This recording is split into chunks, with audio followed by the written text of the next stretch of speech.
আপনারা চিত্রাকে নিয়ে বানে যান, আমরা এতে ফিরব।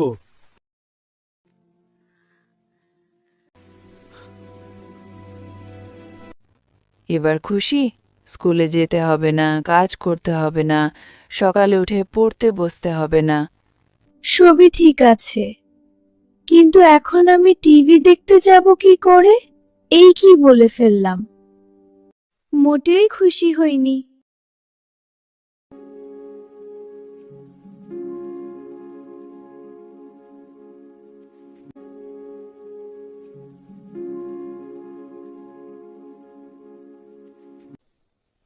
মুন্নার বাপ খুন হয়েছে।